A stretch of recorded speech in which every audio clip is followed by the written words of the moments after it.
السلام علیکم دوستانو، زه رئیس د افریدی تاسو سره مخاطب یم او د مونږ د تیراوال غږ د شیشې نه تاسو سره نیغ په نیغه د زمیندار بهار صاحب د ریل راغلی او د هغه سره مونږ مرکه کول غواړو. ټول نه مخکې مونږ په دا مرکه کې زمیندار بهار صاحب له مونږ هرکلی وي او ستړي ته یو زمیندار صاحب په خیر راغلی. مننه رئیس در صاحب او فاروق خان صاحب. زه خو اول د تاسو ډېر مشکور یم چې دونه کړه مو وکړلو او مزاله مو وکړلو او روغلو تر دا پورې چې نه دا د تاسو یوه ادبي مینه رو چې تر دغه ځایه ورسېدلو او اینه دا د تاسو خدمت دی. نو زه د تاسو ډېره شکریا ادا کوم. د ما سره داسې الفاظ نشته چې زه په باندې تاسو شکریا ادا کوم او هر کله راشو همداسې مې پلونه رانخلوي هر وخت یې راسره جوړ ودایم لري. ډېره مننه، خوشحال اوسئ. ملګریو، تاسو له پاته چې زمیندار بهار صاحب د چا نه پټ نه دا یو داسې ادبي شخصیت دی چې دا د پښتو ادب دپاره ډېر کارونه کړي دي. خو مونږ بیا نن چې یو خاص پروګرام را جوړ کړی دغه مختلفې مرکې خلکو سره کړي دي، ډیوا ریډیو سره او د اشند مشال ریډیو سره او ښکلا ریډیو سره دغه مرکې شوي دي، بلکې دا په خبرونو په هغه کې پېژندلی شخصیت دی. البته مونږ چې خصوصي راغلي یو د خبرې له هغې اصل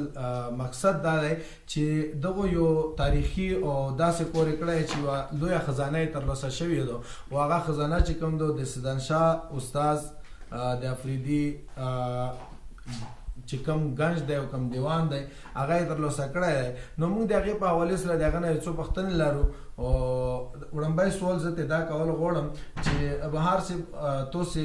لا بدا پاته وي چې خلک دا وایي چې دا کم کتاب دی، دا کم دیوان دی، بلکې دغه چې څومره شاعري ده یا هغه په افغانستان کې یا په نورو ځایونو کې ورکه شوې وه. تاسې دغې باره کې څه وایئ؟ اصل کې در صاحب خبره داسې رو چې دا خبره بالکل تر دا حده پورې چې د شی ملا میلوېدو بالکل دا اصل ته خلکو به ویل چې د شی دا نشته رای و، دا بس ختم شوی دی. د افغانستان د پیرخانه یې چې کومه وه د هغه سره شی موجود و و دا بس په جګړو هغه کې منځه تللی رای. خو بس دا به وایي چې د پښتو د ادب دا یوه خوشبختي وه چې د شی دلته امانت را پاتې شوی دی او دا په کومه وجه امانت را پاتې شوی دی چې دا د روس په انقلاب کې دا چې کوم دی په خکور باندې یو بم را غورځېدلی و چې پکې 12 تنان شهیدان شوي وو، خو دغه کتاب پکې باج پاتې شوی و. هغه نه پس بیا هغه کومه کورنۍ سره چې دا پروت و لوړل او تهران هجرت یې وکړلو ایران له او په ایران کې یې شپوله ته تېر کړل. خو هغه نه چې بیا کله راغلل او افغانستان له واپس راغلل شپوله بعد نو دا کتاب چې دلته کم دی هغه درې پیرخانې هغه مشر غړی و هغه دا سوچ وکړلو چې یاره دا یو پښتنو یو امانت دی او دا دغه کورنۍ له رسول یې ضروري دي. نو هغه سړي دلته کتاب را ورسولو چې کوم د عبدالغفور شاه باچارې کورنۍ دا غړی پاتې شوی و هغه چې دلته را ورسولو او دا کتاب یې ولا کړلو. نو واپس چې لاړلو اوه ورځې بس هغه شخص وفات شولو لاره یې ادم یو ګلونه کې. نو له شاید تر دا پورې موږ لا راورسېدلو د هغې په وجود بیا د تو پر هغه پوښتنه کې زه تر دا ځای پورې روشم ځکه چې دا بیا ګنجې پاتې کېږي هغه تو پوښتنه. نو دا بیا موږ لا څنګه راغللو د دغه یو سوال را پیداویږي ځکه چې د ده چې کوم دغه لمسی دی طارق شاه مصباح شاید ته خو یې د پخوانه پېژنې خو اوس له حالاتو لږ لرې کړي یو مصره به یې په تیراواله پښتو ادبي جرګه کې برخه اخیستلې وه او غونډې به یې ورسره کولې. خو بیا دغو حالاتو به سره پریشان کړلي وو څه دی داسې که نه د هغه سره لاړلو. نو دا کتاب چې کله ریدلو سره راغللو نو دا کتاب یا چې کوم دی ده ما له ټلیفون وکړلو ورته ویې ویل چې بابا کتاب ما له ترلاسه شوی دی او دلته چې کوم دی د کوزه مخالو کې را پروفیسورانو او دغو مشرانو په باندې زور راغلی و ورا کتاب یې ته وغوښتلو ویې ویل چې دا راغ شوی دی. ورې مو خو زړه داسې غواړي چې پوست تیرو خلک لکه په خپله در صاحب ته په دغو غونډو کې اشتراک اخیستی را ورسېدل شوي ستاسو په دا خدماتو کې په خپله برخه اخیستي رو. نو د شل کاله یې هغو خدمات وکړلو نو زه به راشئ دا د پروفیسورانو له زه نه ورکوم دا زه ورکوم هغو خلکو له چې هغه بې لالچ او بې هغه نه د سیدنشاه پښتو ادبي جرګې خدمت کړی بلکې د پښتو ادب خدمات یې کړی او دا بالکل هغو له رسوم سیدنشاه تیرو سړی و او دا به تیرو نه دا تیرو ملګري چوپایي. نو هغه شی یې مولا بیا دلته داسې راغه کړلو چې موږ ورته وویل چې راشئ تر هغه پورې ما ولاکوه چې موږ د سیدنشاه یوه ستره غونډه را جوړه کړو ته به پاکې میله راشئ ولاکې چې په میډیا باندې خلکو له پته ولګېږي چې یاره راشئ هوښیار و دا خو والا چاسه خلکو نو دا شای بیا مې وغونډاره د په کلی باندې په تیرو شلوبر ډنګا باندې رو جوړ کړل واغه شای چې را کتاب کم دی ادم ملاب کې ولا کړلو وسته توسه په وړاندې راینو ان شاء الله چې بس کور روان دی کیږي به بهار صاحب ډېره ښکلې او ډېره زبردست هغه تاسو موږ له راکړلو جواب او شاید ملګري په ان شاء الله مطمئن شي او تاسو چې کوم نور محققین د هغه به تاسو نه نورې پوښتنې هم کول غواړي خو زه یوه بله پوښتنه کول غواړم لکه څنګه تاسو په خبرو کې وضاحت هم وکړو او تاسو له هغې هغه ثمره میلو شوه تاسو د سیدنشاه پښتو ادبي جرګې پوره دم کله شروع کړل او څومره کور مته کړی اصل کې در صاحب د سیدنشاه پښتو ادبي جرګه په 2000 کال کې شپږمې میاشتې څلورم تاریخ غالبا که خدای مې نه غلطوي په دا تاریخ کې نو داسې به وایي کېدای شي چې په وړاندې جرګه کې تو موجود کېږي ته وایي نو هغه نه چې رښتیا یې بس ابتدا وکړله او دا د سیدنشاه پښتو ادبي جرګې رسول څنګه راپورته شولو چې خدای دا وبخښي د مونږ مشر فضل بصیر صاحب چې د سیدنشاه استاد یو شاګرد هم پاتې شوی و نو د ما په ذهن باندې خبره ډېر وخت نه توېدله نورې موږ خو تېروله پښتو ادبي جرګې ته ډېر وخت نه یې خدمات ترسره کړل و د دغه نه ډېر که هغه نه نه شي ډېر چینې ووتلې را ادب و نن چې هغه دلته په تیرو کې کومې غونډې کوي نو دا د تیروالې پښتو ادبي جرګې برکت دی نو د تیروالې پښتو ادبي جرګې په غونډه کې مو هغه وړاندې کړلو چې یارې دا سیدنشاه ور تیروالې پښتو ادبي جرګې ملګریو بالکل پرون تندی منظور کړو ویل چې بالکل ضرورت یې مسترا او بالکل دا غونډه به موږ په ورسک باندې روسره تر جوړه کو ورځم ته وټاکله او چې ورځم وټاکله نو شاید چې په هغه غونډه کې بیا تم وای نو هغه غونډه وشوله او هغه نه سلسله شروع شوله نو هغه غونډه ډیره وشوله خو پر اماز کې کخول دی دا غادل ته چې کوم حالات وچلېدل کنه په دا کې خو دا غونډه منډه لګي روسره جمهوریت کار شوله چې پر اماز کې ته 2006 پیری بخنه غوړم په 2008 کول پیری یعنی دا غونډه خو وچلېدل چې څه دلته وچلېدل او څه کوزاره بوله پر سراج الدین مدرسې په چاو باندې تر سره شوله خو بیا دغه حالات سره بیا څه ځان یو خړو ورګه شوله هم تر دا پیری چې څویر لاس کولا بعد یو ظالم بیا داینه یو کول نیمه مخکې بیا رو چاته کړلا او بس هغه اوس کوریر روانده او ټول خو په خپل پاتره چې مخکې یو رشویرونه کتابن ته چوب شوی یو تیرواله پښتو ادبي جرګې چوب کړای یو سیدنشاه پښتو ادبي جرګې چوب کړای تیرواله پښتو ادبي جرګې تیرا ملغلره په نوم یو کتاب چوب کړای او سیدنشاه پښتو ادبي جرګې د هر یو بل د پانه په نوم کتاب چوب کړای او اوس دا د سیدنشاه استاد کتاب د سلسله نه نو ته تاسو په مخ کې را کتاب پروتای تاسو یې کتای شو دا ډېر ستر کتاب را او بیا دغه کتاب انداسه نه پسترولي داسه نه چې په یو وسه باندې درې او څلور غزلې دي کنه نو دا بیا یا غزلنګ درس ته پامي نو ډېر وګړي غزلې دي کنه نو دا په یو وسه باندې روچین نو دا کتاب ری یو کتاب هغه داین نو دا کې موږ درې وګړو وخت څلور کتابونه ته وګړو نو ان شاء الله چې به کور په کوو دا تاسو د وګونه منډه تر لا به ورسره چې دا ډېر مننه ډېر تفصیلی هغه د مول راکړلو مونږ هم دا پښتنه کوله چې بهار صاحب تاسو په دا باندې یو لوی خزانه موندلی او ځکه دا وایم چې د کلاسیک ادب د ورډ هغه چې کوم دی کنه اته سه موندلای او کومه ته گنج وي نو دا کم بنوي ځکه کنه چې دا یو په د خیبر په ادب کې یو یقینا یو نوای او داسې ګام دی چې حد په تمام دی نو زه دا ویم چې تاسو څه یې دغه بوره کې چې یاره دا د خیبر په ادب کې یا د پښتو په ادب کې څه رول ادا کوي اصل کې درس خبره داسې رو چې لکه څنګه په خپل تاسو لا پاته رو چې دا سیدنشاه استاد کا ایتاغه بن مو خو تر وسه پیری میره خلکو په ذهنونه کې یا خور پراته و داسې خلک شته بیا مې مشرونه خو بره د کیسې ډیره کولې خو هغه نه مې دغه کوشرو ولایه ما کیسې رسیدلې او بلکې چې کله شي نه په موسیقي کې ویل شوی وي واغه یو شی واغه دوه شي نه یا چې تاریخ په کتابونو کې راخستل شوی دي نو هغه نه کتون کې تند وته ډیره سوارو وزه مو یاره د پوخ یقین دی چې د سیدنشاه پښتو ادبي کتاب چې کوم دی بخنه غوړم سیدنشاه کتاب چې کوم دی دا به د خلکو د پوره یو ډیر هم وګرځي وینه ان شاء الله چې دا به یو خپل اضافه یو پښتو په ادب کې به یو خپل اضافه بل دا یو اضافه ځکه چې درس سیدنشاه استاد مله چې تاریخ راخلي د 1958 کې وفات شوی دی. نو تر دې موږ چې حساب وکړو 3 کولا پاس موږ له دا خزانه په لوس راغله کنه. نو 3 کولا پاس چې دا شای اوس مثال خلکو لاره وځي نو دا یو هم یقینا چې خلکو به ډېر تجسس وي وتا الله دې وکړي چې دا شی دا کوم کتاب چې دا زر تر زر چوپ کړی شي د خلکو غل ورسیږي او موږ د مرګریو نه دا وختونه کوو چې دغه په انتظار وي ان شاء الله زر تر زر به دا حقیقي هم دا پښتنه ته کوو د زمیندور بهار صاحب نه چې یاره تاسو څومره دا باندې کور کړی دی او په څومره وخت کې به دا کتاب غلا منظر عام لا راشي. اصل کې درس په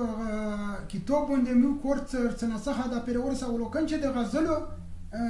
برخه واته امون وړه وس د چربیتو ور لوب ور نظمونو حصایرو دای په غدبم نشیس کې چکم شایروسی اغلا یې په باندې د خیره کور شروع کړی او ان شاء الله چې تاسو د وګونه او د مرګریو د وګونه منډه وي نو موږ دا شای به ان شاء الله چې په 2-3 میاشتې کې نه به دا شای ان شاء الله چې خلکو منګول لاره اسی دا سوال خو دغه اغسترا دغه مرکه حقدار نه دی ځکه چې دا یو عام په دا باندې مختنه کول د خبر د خلکو نه مختنه کول په کور وو د خبري ظلمونه خصوصا د تراول ادب نه او ادبي ملګریو نه خو زه ته نه دا سوال کول غواړم چې تو یو دومره درنه او مضبوطه خزانه ترلاسه کړې او بیا مونږ تاسو د فیسبوک د لارې مونږ له دا پته ولګېده چې دا شی تاسو له لوس درغلی دی آیا تر اوسه پرې لکه چې کم خلک د خبر په نوما باندې یا د تیرو په نوما باندې پروګرامونه چلوي او یا ټي وي چلوي یا هغه ادارې چلوي نو مولا دا وایي چې تاسو را داسې چاره به تا کړی تاسو دا زحمت کړی چې تاسو لاروغلی تاسو نه پښتنه کړی ډېر مننه درس ډېر خپل پښتنه وروړوله که څه هم تو سره شورا وکړله چې دا دغه غنه لګه بخار دو بالکل بسره تاړو لري ځکه چې دا یو اهمه پښتنه رو و دا د میرې مور سلوک د مصر همیشه شوی دی دا یو په دغه کې تو پیر نه راځي ویریسم کاو کسو نو میډیا بالکل موږ له توجه نه وکړي دلته ډېر مضبوط کور روان دی خمرګری خپ منډه ترله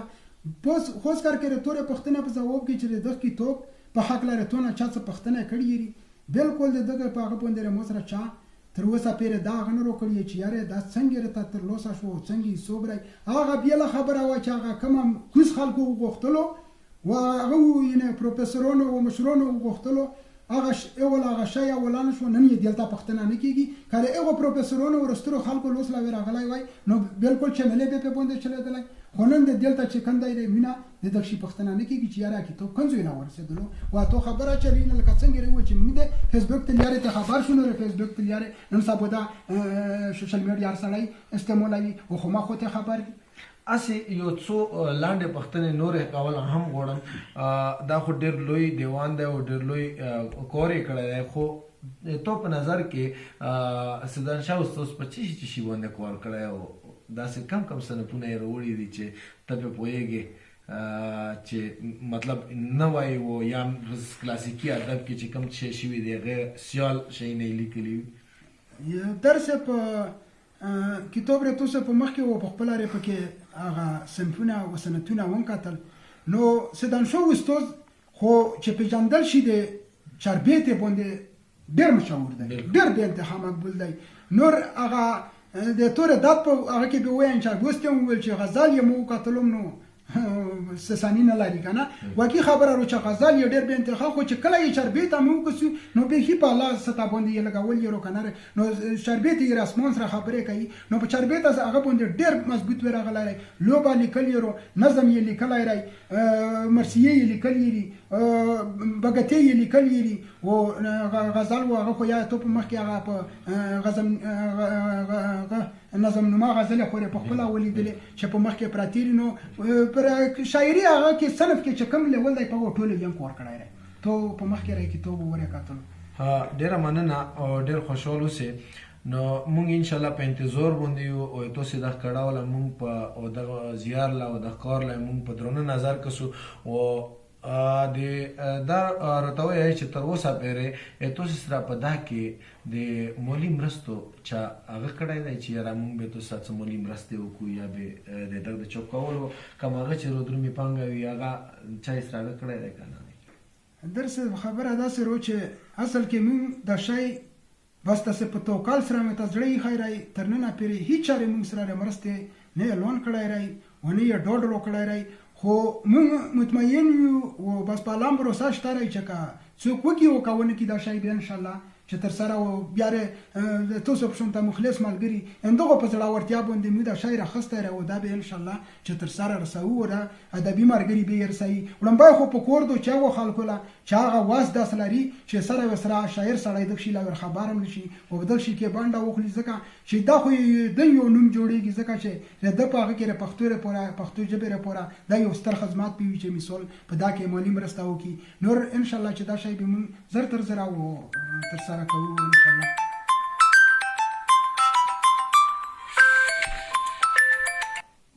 بهر صاحب خبرې خو ډېرې شوې او مرکه مو اوږدېږي او دومره سوالونه دي چې موږ په ذهن کې هغه ختمېدونکي نه دي او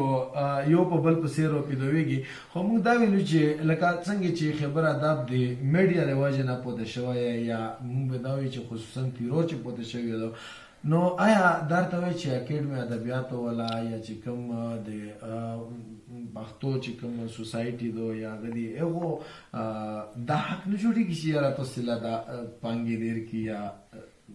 مونږ په دغه کې راوخلي په ادبي هغه کې راوخلي او مونږ لا هغه خپل حصې یا خپل غرو کې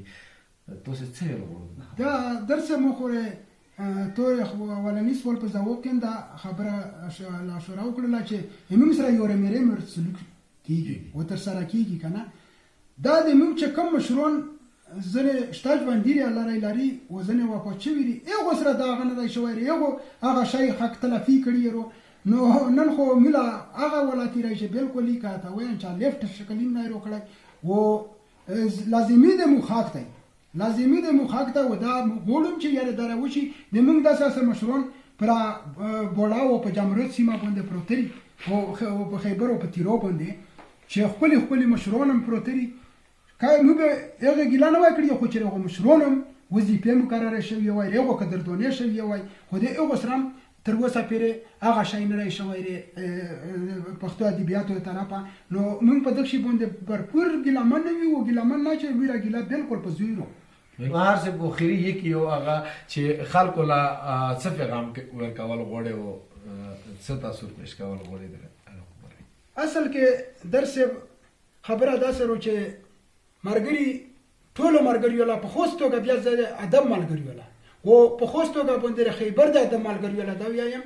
چې تاسو بالکل یو میټای دی یو بل قدردانی د پښتون د ټولو سره د هغه په کور دوه لکه مصر کوم لیول شوري راي کنه دغه پر یو میټای یو اتحاد و یو لیول و ورونه زندگی ساتره کوره پښتو ادب د پوره چې هر یو خدمات وي په ورته تندې تر سره کوو نو مو بس د به وسه یو څه خبرې نور څه مې ډېر زدارم نظر راي مرا کو ډېر تکړم نه ځکه چې میډیا ولا ناغه شین کلا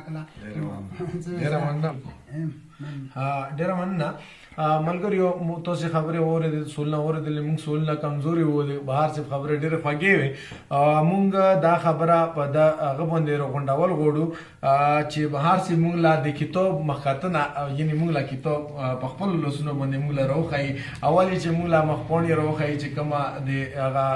بچی لیکلی رو غیر وند کړی او بیا چې کوم د موږ لا د درونی صاحب هم لګي روخی نو دا به موږ د پر ډېر فخر خبره وي او موږ په بهر څه باندې فخر کوو چې موږ له یو دومره درانه خزانه مخله وروړه او ان شاء الله چې موږ به ته خوان داخلو او موږ یقینا چې وکاتلو مو او فاروق هم خورسب د مصر په داغه کې مرګره وو او